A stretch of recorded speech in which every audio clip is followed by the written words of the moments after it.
محمد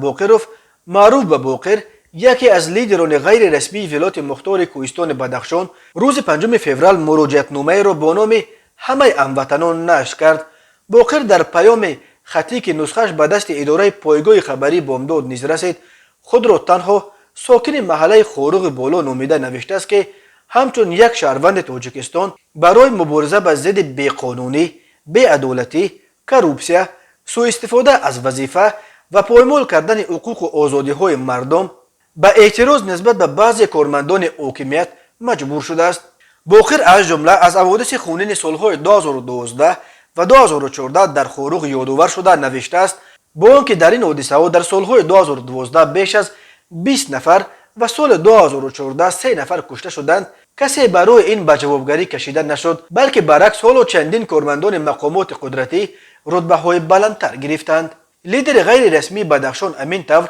به جزا ماندن قانون شکنی و سوء استفاده از منصب از طرف یاور پروکورور روشقلعه عبیرزاده و کارمند میلیس این نوعیه حبیب محمدوف را جنایت کروپسیونی نامید که سرچشمه کشته و زخمدار شدن آدمان بیگناه گردید و تمام ولایت را ناآرام ساخت. محمد باقرov یک بخش عمده مراجعتنامه‌اش را به ماجرای او با سردار اداره معارف ولایت لطفالله نوروزوف بخشیده نوشته است که سبب پیش نوروزوف رفتنش این بود که معلمان و معلم‌های زیاد به نزد من آمده برای مجبوراً گرفتن اینترویو و واکنش نشان دادن شکایت کردند. اما باقر ادعای مقامات و خود نوروزوف را درباره لطوکوب کردن سردار اداره معارف رد می‌کند. من پیش او با مصلحت در آمده فهمیدم که زیاده از 2 ماه شد که تو کار خود را مانده معلمان را نسبت به من برای دادن اینترویو و بدنام کردن من روانه میکنی، اولی هون که به قول خودت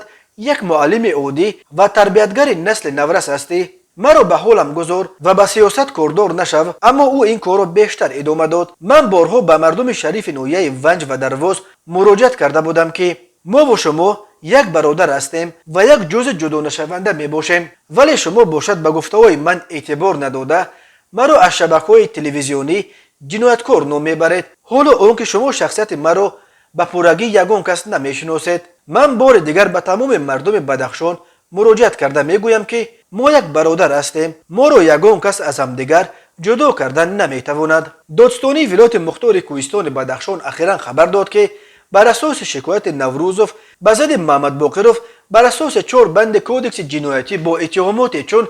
استفاده زور نسبت به نماینده حاکمیت، تحقیر نماینده حاکمیت و ایران کردن دخل ناپذیری مردم و برانگیختن کینه و عداوت محلگرایی پرونده جنایتی آغاز کردند. دادستانی گفت حادثه روز 29 ژانویه روی داده است، ولی محمد باقرov از دعوت مقامات تفتیشاتی سرکشی کرده برای بازپرسی حاضر نشد. محمد باقرov افسر سابق قشون‌های مرزبانی تاجیکستان 58 سال داشته یکی از پرنفوذترین لیدران غیر رسمی بدخشان به شمار می رود. مراجعتنامه باقر در حال نشر شد که بنا به اطلاع دریافتی مقامات به او التیماتوم گذاشتند که خودش را تسلیم کند و در نزد قانون جواب بگوید، وگرنه برای بازداشتش عملیات ویژه برو انداخته می شود.